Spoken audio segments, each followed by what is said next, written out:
La constituyente sí va. En Venezuela mandamos los venezolanos. A pesar de todo el miedo que nos están metiendo ellos a nosotros para que no salgamos a votar, aquí estamos en la calle.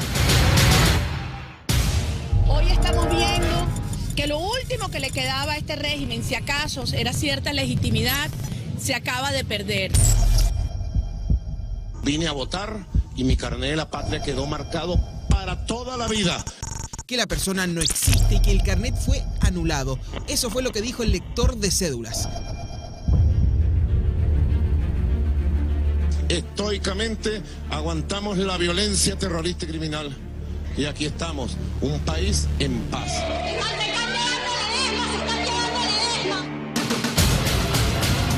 Se lo repetimos a Venezuela y al mundo. Nos podrán herir, nos podrán fracturar, incluso podrán obtener nuestros cadáveres.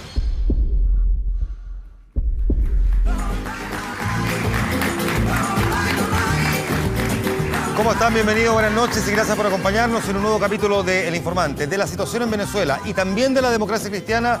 Dos temas vamos a conversar esta noche en el programa El Informante. Comenzamos con lo que ocurre en este país latinoamericano y quiero presentar de inmediato a quienes van a confrontar posiciones frente a esta realidad. Están con nosotros Daniel Núñez, diputado del Partido Comunista. Muchas gracias por estar aquí. Bienvenido. Buenas noches. Buenas noches. Y Felipe Kast, diputado de Evópolis. Gracias por estar aquí. Bienvenido. Buenas noches. Muchas gracias por la invitación. Parto con usted, diputado Kast. ¿Cómo define el actual régimen de Nicolás Maduro? Porque todas estas cuestiones que aparecen de disquisiciones semánticas tienen mucho de profundo al mismo tiempo. Es una democracia en problema, una democracia que va camino a un autoritarismo, es una dictadura. Primero, solidarizar con el pueblo venezolano. La verdad que las imágenes, la crisis humanitaria, el desgarro que existe de que uno de los países con mayor riqueza, años atrás, hoy día esté sufriendo hambre, vulneración de su democracia. Hoy día es una dictadura con todas sus letras, es un régimen donde se vulneró incluso hace pocos días atrás su propia constitución. No se cumplió, porque uno puede hacer una asamblea constituyente si es que cumple los procedimientos. No se cumplieron ninguno de los elementos que considera la Constitución. Hoy día tenemos que la OEA ha denunciado que es ilegítimo. El mismo gobierno de Chile, la presidenta Bachelet, sacó un comunicado diciendo que este régimen, esta situación de la asamblea constituyente es completamente ilegítima. Y por lo tanto, hoy día el dolor, el desgarro de que, y yo aquí obviamente invito al diputado Núñez y a todo el Partido Comunista, que en materia de derechos humanos tengamos una sola palabra. Dictaduras como las que hubieron en Chile en el pasado, dictaduras como la que ocurre hoy día en Cuba o la que está ocurriendo desgraciadamente hoy día en Venezuela, generan un dolor tremendo a nuestros hermanos venezolanos. Diputado Núñez, ¿cómo define usted la situación hoy en Venezuela, desde el punto de vista de la realidad política? Sí, mira, antes de eso quería responder al emplazamiento directo que me hizo Felipe Kast, y la verdad que siempre nos acusan al Partido Comunista cuando discutimos el tema de Venezuela de doble estándar. Y lo que yo quería decirte, Felipe, es que lo que yo no puedo entender es por qué. Siempre que en la Cámara de Diputados yo veo proyectos de acuerdo criticando la situación en Venezuela, al gobierno Maduro, a las situaciones que se pueden dar de represión policial, en esos proyectos de acuerdo nunca se menciona una sola de las personas que apoyan al régimen de Maduro o chavista que han sido víctimas de la violencia. Yo te quiero dar solo algunos datos. 2 candidatos a la Asamblea Constituyente baleados, muertos. Un joven quemado vivo por ser chavista, en las imágenes de televisión que todo el mundo pudo ver. Son datos, o sea, el llamado al boicot que hizo la oposición fue llamar a hacer trancazos, es decir, impedir que la gente se movilizara para ir a votar. Si eso no es generar un escenario de violencia, entonces yo tomo el... Disculpa, Felipe. Te lo firmo al tiro. Lo que te pido es que firmemos las dos. Yo lo que te pido es que cuando en la Cámara de Diputados lo ponga... Estoy de acuerdo contigo, pero si tú me dices a mí, disculpa, es que quiero terminar de hablar, solo porque tú me emplazaste directamente, entonces no puedo no responder un emplazamiento directo. Te lo firmo al tiro, estoy de acuerdo. Si tú me pides a mí que yo firme un proyecto de acuerdo en que yo cuestione, yo he visto imágenes de videos de represión policial en que, en mi opinión, de lo que yo he visto por las redes sociales, la policía se ha excedido. Tengo que decirlo así, o sea, yo no estoy de acuerdo. Se ha excedido, esa es tu denominación. Mira, dilo como tú quieras. El exceso existe y hay represiones que han sido, en mi opinión, absolutamente que no corresponden a cómo debe actuar la policía. Pero para ti una democracia. Pero espérate. Y por lo tanto yo en eso no tengo ningún problema en señalarlo, pero hay que quitar con un solo criterio o evaluarlo con un solo criterio. Y respecto a la otra situación que se plantea, yo creo que en Venezuela, y tu pregunta, Juan Manuel, lo que hay es una democracia en crisis. Hay una crisis institucional de gran envergadura. Creo que esta democracia en crisis está tensionada, polarizada, y si me pregunta a mí, eso hace que no funcione a la perfección. Yo creo que hay situaciones que son muy difíciles de entender mirándola a la distancia. Ahora, la pregunta es, ¿cuál es la salida a eso? ¿La salida cuál es en Venezuela? Que nosotros entonces apoyemos a todos aquellos que, como se vio en la imagen de televisión, una bomba para matar a los policías y por lo tanto, ya que la policía es de Maduro, pongámosle bombas para matarla o buscamos una salida pacífica, institucional y que implique más democracia. Esos son los criterios que yo creo deben primar y yo lo que espero, termino el tiro, que la Asamblea Constituyente recree el sistema político democrático venezolano y le dé un nuevo impulso a las instituciones democráticas. Y eso es fácilmente evaluable respecto a su carácter democrático, a cómo se construye. Cómo se soluciona la crisis crisis nosotros queremos contribuir. Parte de lo que vamos a conversar también más adelante. Diputado Kast. Un comentario muy breve. Los derechos humanos se violan sistemáticamente cuando es el Estado el que los viola y obviamente los otros casos hay que condenarlos con mucha fuerza. Yo te firmo de inmediato todo lo que sea violencia contra la policía venezolana, al tiro. Lo que yo te pido... ¿Y contra los ciudadanos también? Contra todos. Y lo que yo te pido es que tú le denomines también violación a los derechos humanos del Estado venezolano hacia los ciudadanos. ¿Hay violación a los derechos humanos, sí o no?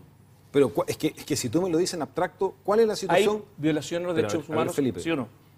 Te insisto. Te los nombro, te los numero, porque de hecho yo puse una demanda contra en la Corte Penal Internacional donde nominamos toda la violación de los derechos humanos. Ahora hay que ver si la Corte Penal Internacional toma la demanda que ustedes pusieron. Por supuesto, Mi impresión es que no tiene te fundamento. quiero preguntar a ti, ¿hay violación de los derechos humanos o no cuando tú tienes 130 fallecidos en los últimos meses, 16 fallecidos en los últimos fines de semana, donde hay 2 menores de edad? Pero varios de ellos son del gobierno, los fallecidos. Sí, ¿Cómo va a acusar al gobierno de los fallecidos que mató a la gente de la oposición? ¿Puedo No terminar? entiendo. ¿Puedo terminar? Dejemos fuera a todos los que son efectivamente pro gobierno y te encuentro otra razón que eso hay que ajustarlo a la justicia, que se vayan presos, ni un problema. Los que el gobierno reprime, y tú sabes muy bien porque me imagino que has leído sobre qué significa una violación de los derechos humanos, en Chile, en Chile ocurrió, lo he leído, lo viví. Por lo mismo. Entonces, a diferencia te exijo, lo viví. Por lo mismo. Puedo leerlo, porque sé cuándo se violan los derechos humanos, porque tengo que vivirlo. Entonces, por mayor razón, es una vergüenza que no le digas que hay violaciones de derechos humanos cuando aquí tienes muertos, presos políticos. ¿Viste cómo sacaron a Ledesma de su casa? ¿No viste las imágenes recién? Eso no es violación de derechos humanos. O sea que cuando un preso mapuche en Chile se le da la libertad domiciliaria, como la Machi Linconado, porque en Chile también ocurre eso, para que la gente aterricemos las cosas. En Chile hay presos judiciales, alguien que está en una cárcel, le dan la posibilidad de cumplir la condena en su domicilio. Entonces, cuando esa persona, como la Machi, después se decide por un tribunal de justicia revocar esa autorización y se la lleva a la cárcel, ahí nadie denuncia violación de los derechos humanos. Pero si eso ocurre en Venezuela, si es violación de los derechos humanos. Disculpa Felipe, pero el estándar es... Tú me estás diciendo... Para poder ordenar un poco la conversación, déjame preguntar, por favor. En Venezuela, violación a los derechos humanos, como el terrorismo de Estado que hubo en Chile, no hay. Yo creo que hay excesos policiales y que sí han generado casos puntuales. Diputado, usted dice que la democracia está en crisis. 1, 2, 3, 4 casos puntuales de violación a los derechos humanos. Diputado. Una práctica sistemática, en mi opinión, 1, 2, 3, 4. Diputado. Entiendo que ustedes tengan ganas de interpelarse permanentemente, pero la idea es que podamos generar conversación para que el televidente pueda, digamos, sentir que hay algo más de contribución y no simplemente discursos que son completamente sordos, porque es lo que hemos visto en estos primeros minutos. Cuando usted dice que hay una democracia en crisis, ¿se refiere a una crisis de qué tipo, provocada por qué o por quiénes? Mira, yo creo que, a ver, cuando yo postulo que hay una democracia en crisis es porque en primer lugar en Venezuela hay un Estado de Derecho, hay instituciones democráticas, hubieron elecciones presidenciales que dieron ganador a Nicolás Maduro, hubieron elecciones parlamentarias también que dieron ganador a la oposición a Nicolás Maduro, hay partidos políticos legales de la oposición, hay prensa libre de la oposición, quiero solo citar que Raúl Sor, que no me digan que es connotado representante del Partido Comunista, dijo y analizó que él, en el caso de Venezuela, leía el Universal, leía otros periódicos y eso daba cuenta que había una libertad de prensa. Entonces, ahora, eso se da en un contexto de una crisis institucional que ha implicado un desacato del Parlamento, que ha implicado también medidas de fuerza del gobierno. Yo acepto que hay medidas de fuerza del gobierno a partir de lo que es el desacato del Parlamento y que eso genera una situación de polarización y de confrontación. Por lo tanto, yo caracterizo eso como una situación insostenible para Venezuela. Yo creo que hay que buscar una salida. Y lo peor sería negar eso y decir, mire, Venezuela vive la democracia perfecta latinoamericana y este conflicto es artificial. Porque hay un conflicto objetivo. Ahora, déjeme preguntarle el punto es que la salida que busca la oposición es violenta y creo que eso es lo que justamente hoy día la está aislando. Para poder complementar, pues, citar un ejemplo. Cuando el presidente, usted dice, se eligió, por ejemplo, a la oposición, hoy día en la Asamblea, que es la Asamblea, digamos, el equivalente al Congreso. Asamblea Nacional, sí. La Asamblea Nacional. El presidente anula sistemáticamente a través del Tribunal Supremo las determinaciones adoptadas por ese Parlamento, es decir, los proyectos de ley, y luego toma el mismo Tribunal Supremo la decisión de ocupar el rol del Congreso, que es lo que deriva las protestas a partir del mes de abril.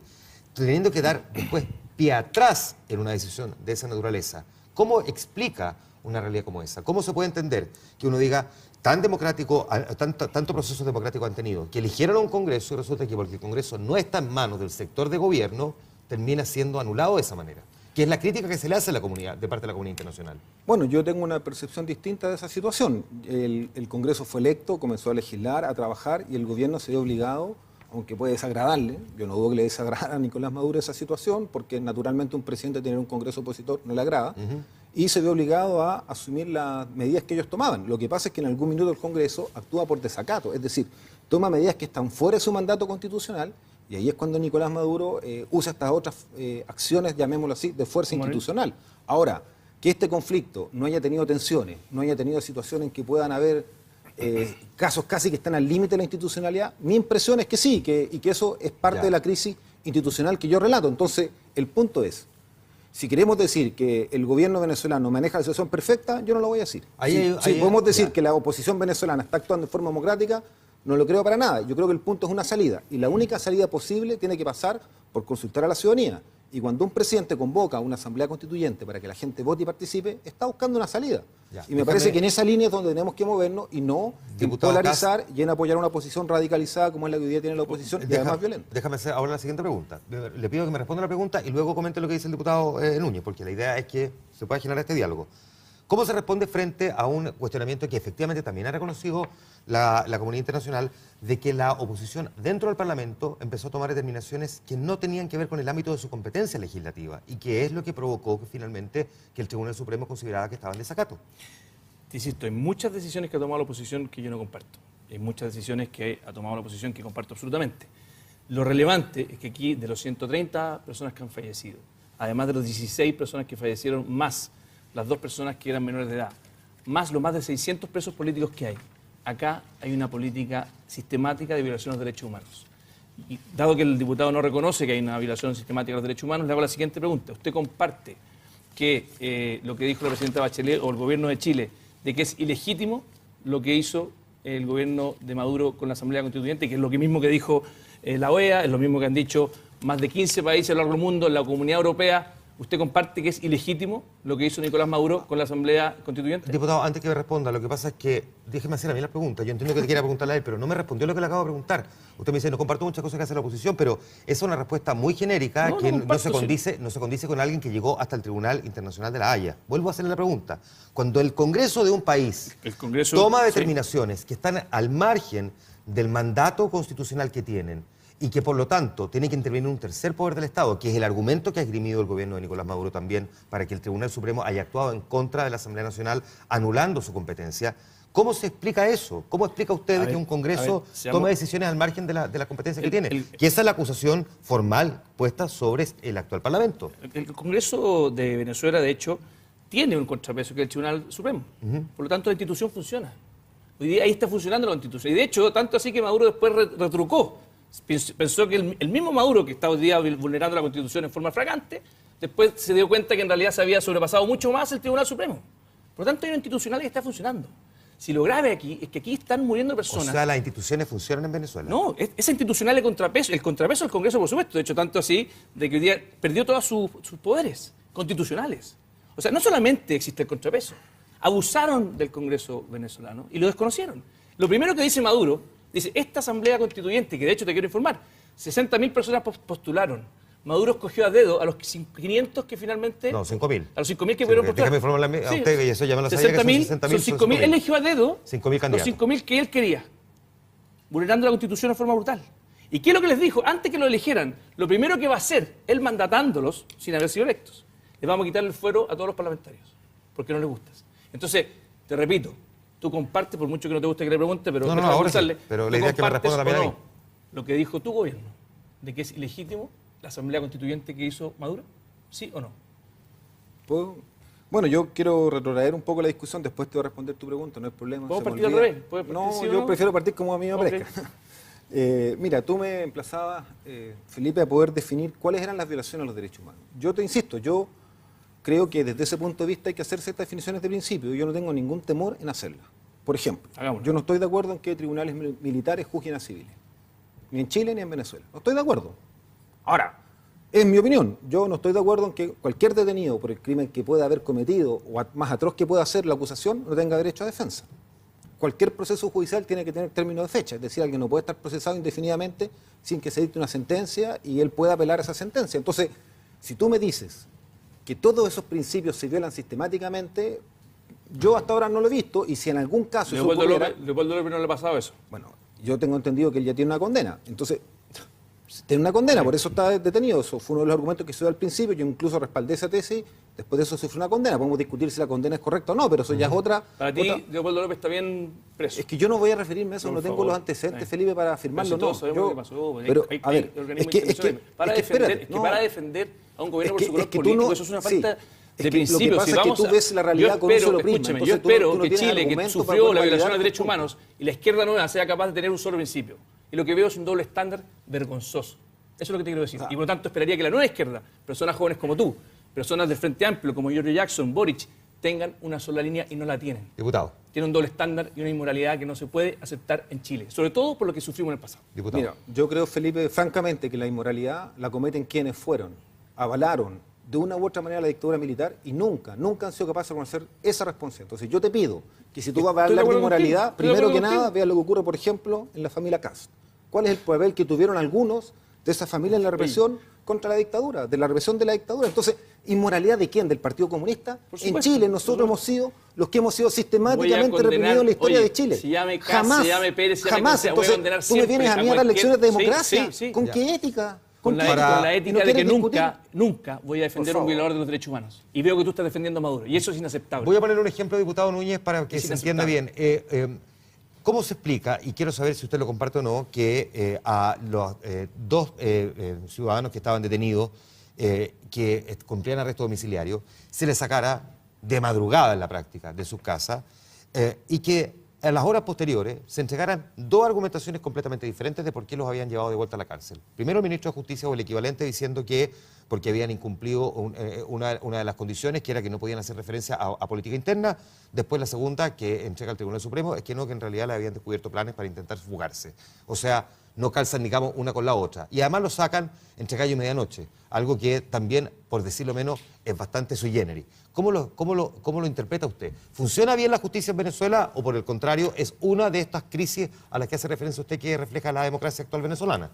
Pero, Juan Manuel, yo te vuelvo a decir lo mismo que te dije. En el caso de Chile, tenemos varias personas, varios mapuches... Pero yo le estoy preguntando por Venezuela. Pero déjame terminar de la explicación, que han sido víctimas de la misma situación, exactamente la misma situación. Es decir, han sido entregados o se les ha autorizado a cumplir arresto domiciliario y posteriormente un tribunal revoca esa medida y los van a buscar a las horas más inverosímiles. O sea, yo tengo, y todos sabemos que hay denuncias de la Machi Linconada o de otros mapuches que dicen que fueron sacados de sus domicilios a horas de la noche, de madrugada.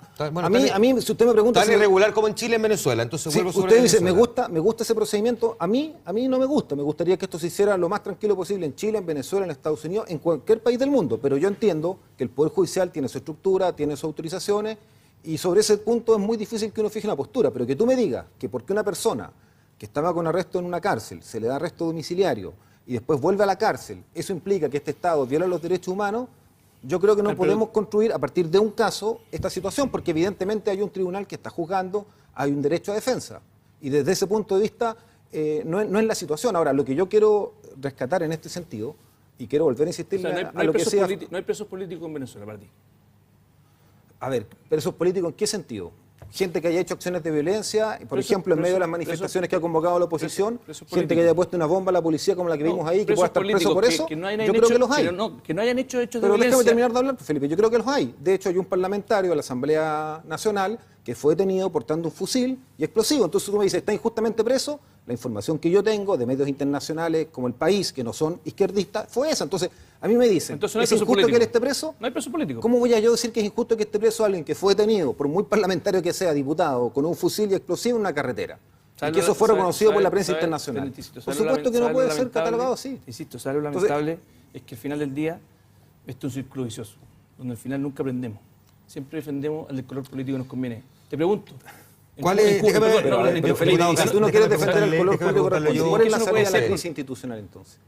¿Cuál es la salida que tú propones? ¿Que sigamos con la bomba, que sigamos con la...? El referéndum. El referéndum que debió haber aceptado.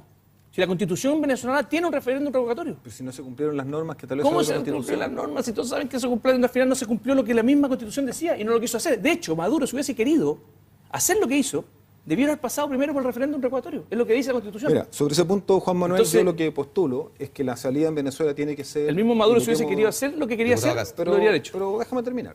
La salida tiene que ser institucional, creo que hay un marco institucional para hacerlo, tiene que ser, a mi juicio, pacífica y tiene que ser con consulta de la ciudadanía, con más democracia. Y si eso en algún minuto, en el proceso de la constituyente que tiene que terminar y tiene que tener plazos definidos para su realización, implica una consulta a la ciudadanía, por supuesto que tiene que hacerse. Ya. Yo creo que en ese sentido ningún gobierno de ningún tipo puede pretender, y quiero terminar con esto, puede pretender no consultar a la ciudadanía o no aspirar a principios democráticos. Y quiero decir que el gran valor que tiene la revolución bolivariana, el gran valor que tiene en relación al modelo que alguna vez se criticó la revolución cubana, es que implicó más democracia para que la gente quiere, pueda yo me voy a participar. sentar al público, pero déjeme por lo menos intentar hacer la pregunta. Está bien, pero si Pero estoy terminando. Entonces, la por supuesto, argumentación. déjame preguntarle a usted lo siguiente. ¿Qué rol cumple aquí la comunidad internacional? Porque también hay que reconocer lo siguiente. Estados Unidos ha fijado una posición prácticamente desde el comienzo de la era chavista, en la que al menos Estados Unidos ha tenido en su historia de relaciones con Latinoamérica intervenciones que han sido vergonzosas, por no decir derechamente criminales. ¿Qué rol le asigna usted a la comunidad internacional y particularmente a Estados Unidos en los problemas que ha vivido también Venezuela? Porque en esto existen también informes, y no son pocos, que dan cuenta de intentos de desestabilización permanente por parte de Estados Unidos hacia el gobierno primero de Chávez y luego el de Nicolás Maduro, independientemente de los errores y de las faltas propias que se han cometido aquí, de las que vamos a volver en un segundo más. Bueno, Estados Unidos ha cometido errores en su historia brutales. Pues imagínate ahora, de hecho, sabemos perfectamente que Estados Unidos en la historia, como ustedes dicen, de Latinoamérica ha sido intervencionista, la política completamente de no respetar la soberanía de los pueblos es tremenda. ¿Cuánto puede haber contribuido la posición de Estados Unidos desde la era Chávez en adelante para que se esté viviendo parte de esta crisis también? Yo creo que el gran culpable de la crisis de Venezuela, es el régimen de Chávez primero y hoy día el régimen de Maduro. Querer echar la culpa a Estados Unidos por lo que pasa en Venezuela a mí me parece descabellado, o sea, completamente descabellado. No tiene ninguna responsabilidad por Estados Unidos. Yo te insisto, que veamos a países tan disímiles como México, como la Comunidad Europea, como Argentina, Chile hoy día mismo, de hecho por lo mismo le preguntaba por qué él sí que es diputado una cosa es la condena de los países internacionales. No he escuchado a ninguno de ellos la condena a Estados Unidos por su interferencia en Venezuela hasta el momento. Ya. Ninguno. Déjame preguntarle. Y tampoco lo vi de José Manuel Insulza. Porque aquí permanentemente. Y de hecho, la declaración del Partido Comunista. La declaración del Partido Comunista habla en la práctica una lógica que tiene que ver con el imperialismo norteamericano, de la manera en que reaccionamos, incluyendo nuestro canciller. Está presente, sí. Ya, ahora, ¿le parece que nuestro canciller actúa a nombre de Estados Unidos? La declaración del Partido Comunista no dice eso. Yo lo que sí, pero le pregunto a usted. Está bien, pero yo te digo, nosotros no hemos afirmado eso, no lo creemos, pero sí yo creo que Estados Unidos tiene una responsabilidad en esta crisis en Venezuela y no la tiene de ahora. Y me llama mucho la atención que las palabras de Felipe no recuerde que en el año 2002 hubo un intento de golpe de Estado en Venezuela, reconocido como un golpe de Estado, similar al que se intentó alguna vez en Chile, que no fructificó, y que la gente que protagonizó ese golpe de Estado, después de protagonizarle y ver que era fracasado, no encontró nada mejor que arrancarse a Estados Unidos. Entonces, que a mí me digan que Estados Unidos no tiene nada que ver, que Estados Unidos jamás ha puesto su ojo en Venezuela, que Estados Unidos es un actor lejano, que no tiene ninguna relación con esta crisis estructural que vive Venezuela, por favor, me parece que es tratarnos de burlarse, digamos, de la comunidad internacional. Si todos sabemos que Estados Unidos tiene intereses y que, lamentablemente, con Trump, creo yo que esa política injerencista, agresiva, se va a intensificar. Y respecto a la posición del gobierno chileno, yo no tengo ningún temor en decirlo, lo dijo el Partido Comunista en una declaración pública, nosotros no compartimos esa mirada de la Cancillería y tenemos derecho a tener, con nuestro gobierno, porque es nuestro gobierno, tenemos derecho a tener diferencias, aunque les moleste una coalición diversa, pero que es capaz de unirse para hacer cambios profundos para Chile, tiene también esa característica que en temas complejos no tenemos el mismo punto de vista como este tema de las relaciones internacionales, como es, por ejemplo, en relación al tema del pueblo palestino y la situación del gobierno de Israel. Ahí también tenemos diferencias. Yo voté en contra de un proyecto de ley que presentó mi gobierno para, por ejemplo, permitir un tratado de libre comercio entre Chile e Israel. Y voté en contra, y el gobierno tenía la opinión de que era un proyecto necesario. ¿Por qué? Porque me pareció que no podíamos avalar por la vía de establecer relaciones económicas la situación de apartheid, de violencia, de violación a los derechos humanos que vive el pueblo palestino. No sé qué pensará Felipe de eso, ya que los derechos humanos son universales, imagino que en Palestina también son válidos. Por supuesto, y en Cuba también. En todas partes, esa es la gran diferencia que tenemos. ¿Por qué entonces nunca se pronuncian sobre eso? ¿Cómo que no me pronuncio? Me he pronunciado siempre. Estoy en contra de los asentamientos en Palestina, lo he dicho siempre. Entonces, te pido consecuencias. Te pido y te pregunto, en Cuba, ¿Hay democracia también? ¿Vamos a discutir de Cuba? No, es que porque si quieres seguimos la discusión. Pero si me hablaste de Palestina, te pregunto yo a ti. Ejemplo. Mira, es que yo creo que si tú quieres llevar el tema a otro ámbito, hagamos un encuentro. Usted le pone los ejemplos, entonces no lo cuestiona ahora que le hace una pregunta directa sobre los ejemplos que le puso. Me preguntaste por Palestina, te respondí, te pregunto por Cuba. ¿Hay democracia en Cuba, sí o no? A ver, el proceso venezolano y el sistema político venezolano es un sistema con muchas más libertades políticas y civiles que el cubano, lo cual te refleja que tú no puedes comparar y decir el régimen venezolano es una dictadura castrista porque no tiene comparación ni similitud. En el caso de Cuba, el sistema político, en mi opinión, tiene que tener mayores espacios democráticos y libertades que no las ha podido expresar en su historia por el papel que tiene Estados Unidos. Lo que nosotros aspiramos, y lo hicimos con el gobierno de Salvador Allende, por lo tanto nuestra práctica política fue aspirar a la construcción del socialismo en democracia y con democracia. O sea, no hay democracia. Nosotros creemos que eso es posible. Cuba tiene una democracia de otras características que, en mi opinión, no tiene todas las libertades políticas que yo quisiera que estuvieran. En mi opinión personal. Pero es democracia. Es una democracia que está en un proceso de desarrollo pleno y que hoy día está limitada por el papel que juega Estados Unidos. Felipe, tú preguntabas recién qué hubiese pasado si efectivamente se hubiese concretado el referéndum revocatorio que la oposición pretendía, donde con fórmulas alambicadas o incomprensibles para la comunidad internacional o muy a la venezolana que nosotros no logramos entender, como sea, el referéndum revocatorio no se hizo. Pero hay un cuestionamiento directo de la comunidad internacional, como bien dice Felipe, de países muy disímiles, muy distintos entre sí, que señalan que la convocatoria a la elección de esta Asamblea Nacional Constituyente tiene una falla de origen, por varias razones. Citan el hecho de que la convoca directamente el presidente, se salta la opinión de la gente, la manera de elegir a los candidatos, el hecho de obligar en la práctica con el carnet de la patria a las personas a tener que ir a votar, etcétera, etcétera. ¿Por qué, si expuesto arriba de la mesa toda esa evidencia, se sigue insistiendo en que esto fue un proceso completamente transparente desde el punto de vista democrático? Mira, yo te cito el artículo 348 de la Constitución Bolivariana, comillas. La iniciativa de convocatoria a la Asamblea Nacional Constituyente podrán tomarla el presidente o presidente de la República en Consejo de Ministros. Punto y coma. Y de ahí sigue otros actores que la pueden tomar. Entonces, cuando a mí me dicen que esto es ilegítimo, que esto es inconstitucional, aquí está el artículo de la Constitución, que dice que puede hacerlo el presidente. El mismo artículo de la Constitución dice, 2 párrafos después, que tiene que tener 2/3 del Congreso, que tiene que tener 2/3 de... Tráelo para poder mirarlo. Y además lo obliga, en ambos casos, al referéndum revocatorio. O sea, no puedes hacer una asamblea constituyente si no tienes primero la opinión de la gente. Esa es la piedra angular de una asamblea constituyente. Oye, no puede el presidente... Lo que tú estás diciendo es absurdo, es que el presidente puede decir, yo hago una asamblea constituyente sin preguntar a nadie. Bueno, pero puedo desarmar los poderes autónomos de la justicia. La forma que tiene la Asamblea Constituyente por eso la Constitución es seria. A través de la participación de la gente. Por lo mismo, tenía que haber un referéndum revocatorio y eso es lo que dice Juan Manuel, que no se hizo. Pero es que esa participación es la que se intentó hacer en la elección y evidentemente la actitud de la oposición impidió que toda la gente pudiera participar. ¿Por qué no se hizo una elección antes? ¿Qué es lo que debía decir la Constitución? Aquí la Constitución le permite al presidente de la República convocarla. No, convocarla con un referéndum. Claro, con un referéndum. Pero tráeme la Constitución para poder verlo. Te la traje, te la traigo feliz. Pero no te contradiga lo que dice la misma Constitución venezolana. ¿Cómo se entiende ¿Por qué la OEA le dice que el presidente convoque a una elección para formar una Asamblea Nacional Constituyente que debe reformar o dictar una nueva Constitución? Y que desde ya establezca, digamos, cuáles son los parámetros en los que debe trabajar esa asamblea. Es decir, en el fondo, por ejemplo, tener más poderes, eliminar en la práctica el funcionamiento del actual Congreso, que es la práctica lo que ha dicho el presidente Nicolás Maduro. O sea, aquí en el fondo el Congreso, tal cual lo conocemos hoy día, no va a seguir funcionando. Mira, yo, Juan Manuel, la verdad que es difícil poder analizar toda esta situación desde fuera. Yo no conozco en detalle el sistema político venezolano, tengo lo que he estudiado a través de la prensa. Y yo sí debo reconocer una situación que es un dato real de esta situación. Cuando yo dije Venezuela vive una democracia en crisis y vive una crisis institucional, es que también reconozco que esta situación está tensando la institucionalidad venezolana. Y yo creo que en eso podemos llegar al límite de las interpretaciones de las leyes. Y desde ese punto de vista me parece que la situación de polarización, la situación de violencia, la situación de muertes, que yo te quiero decir con la misma molestia que tú lo graficas, yo me sumo al 1000%. Nadie quiere que en Venezuela siga pasando esta situación. Y en ese contexto, por lo tanto, creo yo que efectivamente el gobierno puede llevar esto al límite de la interpretación de las leyes. Entonces, si tú me dices, esto está al pie de la letra, yo creo que no.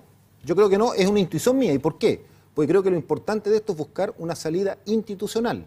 Y si hoy día tenemos dos poderes, que los dos dicen que interpretan la Constitución, el presidente y la Asamblea Nacional, con los cuales no hay ninguna posibilidad de reconciliación, porque esa es la verdad, no hay ninguna posibilidad de reconciliación, lo importante es buscar un mecanismo institucional que dé salida a esto. En mi opinión, la Asamblea Constituyente puede ser, yo no puedo afirmarlo con certeza, porque no estoy en Venezuela para decirte que conozco cada uno de los elementos de ella, puede ser un camino de solución que creo yo, lo que ella acuerde, debe ser refrendado Felipe. en algún minuto por la soberanía popular. Porque al final esto tiene que resolverse con más democracia, no puede resolverse en 4 paredes. Diputado. Y creo desde ese punto de vista, esa es la voluntad de llamar a una participación tipo consulta para elegir los delegados. No es la primera vez, ocurrió el 16 de julio cuando se hace este plebiscito simbólico por parte de la oposición, en el que una de las preguntas hacía referencia directamente a la intervención de las Fuerzas Armadas. Hemos escuchado a varios dirigentes de la oposición hablar de la intervención de las Fuerzas Armadas o ponerse del lado de la democracia, que es básicamente la frase que han utilizado en más de una oportunidad. ¿No es riesgoso, no es finalmente estar llamando a los militares a provocar un golpe de Estado o, si se quiere, en la práctica, a que eventualmente desencadene en una guerra civil?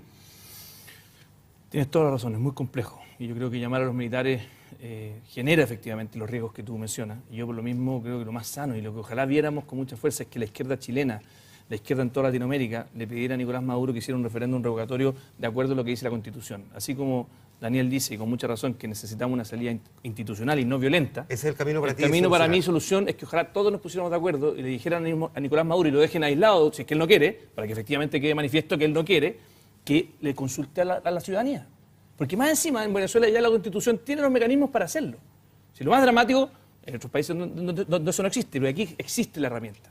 Y lo más dramático es que Nicolás Maduro le da la espalda, y te quiero decir que cuando tú dices que hay libertad de prensa, cuidado, Braulio Jatar, chileno, venezolano, está preso por no respetarse la libertad de prensa. Y no hizo absolutamente nada, es un compatriota que está sufriendo la vulneración de su libertad como preso político, justamente porque no hay libertad de prensa. Diputado Núñez, ¿cuál sería el camino para conseguir entonces esa recuperación de la democracia en Venezuela? ¿Es esta Asamblea Nacional Constituyente o hay algo más que se puede hacer? ¿Diálogo con la oposición?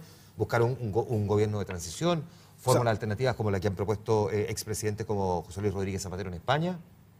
A mí se me podrían ocurrir muchas fórmulas, algunas pueden ser muy originales, pero el punto acá es que también hay que respetar la voluntad de los venezolanos y no intentar tener la soberbia de decirle, mira, esta es la solución. Yo creo, en lo personal, que el camino a la Asamblea Constituyente tiene que recrear las instituciones democráticas. Y ese recreamiento de las instituciones democráticas tiene que ser refrendado con un nivel de participación que no dé dudas del respaldo de la gente. Es mi opinión. Ahora, ¿cómo lo interprete eso el pueblo venezolano? ¿Cómo lo interprete eso la Asamblea Constituyente que se está formando? Yo no te lo puedo decir porque sería muy pretencioso de mi parte, pero sí quiero agregar... ¿Y un plebiscito no? Que yo tampoco lo descarto, Felipe, pero es que no me corresponde a mí decir esta es la fórmula, este es el camino, porque eso es justamente una posición injerencista. O sea, hay que respetar, pero déjame terminar, Felipe, hay que respetar la decisión del pueblo venezolano. Yo lo que te quiero solamente es decir, que en relación al tema de la libertad de prensa que tú aludes, yo las palabras que tomé están en un análisis que está público, que está en las redes sociales de Raúl Sor. Él dice que en Venezuela él puede leer los periódicos que hay, cita dos, El Universal y otro más, donde hay sendas entrevistas a la oposición, donde hay críticas frontales al gobierno de Nicolás Maduro. Entonces, que tú me digas que en Venezuela no hay libertad de prensa, que tú me digas que en Venezuela los partidos opositores son ilegales, que tú me digas que en Venezuela los congresistas de la Asamblea Nacional que están en desacato, están todos encarcelados, son cosas falsas, son mentiras, y por eso es que yo no creo que haya una política estatal sistemática de violación de los derechos humanos. Si son hechos objetivos que hay que reconocerlo. Internacional que vela por los derechos humanos te está diciendo, Vivanco pero te dice... ¿Vivanco? ¿Sí? No, pero discúlpame, pero esa organización internacional la Convención Interamericana de Derechos Humanos también se pronunció hoy sobre... Veámoslo cuando la Nación Unida se pronuncie, pero no necesite a Vivanco, porque para mí tiene una lógica... O sea, ellos funcionan en Estados Unidos, hay intereses económicos, políticos vinculados... Diputado Núñez, la Comisión Interamericana de Derechos Humanos hoy fue categórica en decir que efectivamente se están incumpliendo las garantías fundamentales para respetar los derechos humanos. No lo había visto esa declaración, me gustaría verla, está bien. No la pongo en duda, digo, no la había leído, pero por supuesto los organismos internacionales son los que deben pronunciarse, incluir a las Naciones Unidas. Sí, el problema, Daniel, y tú tienes razón, es que aquí ojalá se lo consultara a la gente. Si el problema que tiene el mecanismo que escogió Maduro, que de 60.000, él eligió los 5.000 que podían postular y finalmente les dijo lo que tenían que hacer. Entonces aquí no se está consultando a la gente. Y eso es justamente la vulneración de la democracia. El debate sobre Venezuela... Disculpa, no creo que 7 millones, 8 millones de venezolanos vayan a ir y todos fueron solos a ver, o sea, hay que reconocer que la gente participó en el proceso Maduro. Hay que reconocerlo. Por lo tanto, no esta mirada de que una democracia que aplasta a la ciudadanía... ¿Supiste que denunció la misma empresa, bien, la misma a lo mejor quiero agradecer, que hay 1 millón de votantes inventados? Diputado Kast, gracias por fijar la posición. Es interesante además poder tener la mirada es antagónica. Yo sé que esa es la idea y se agradece además que hayan tenido el interés de debatir. Muchas gracias, diputado Núñez. Nos queda la otra conversa, lo que pasa en la democracia cristiana. Pausa, ya se suman esos invitados.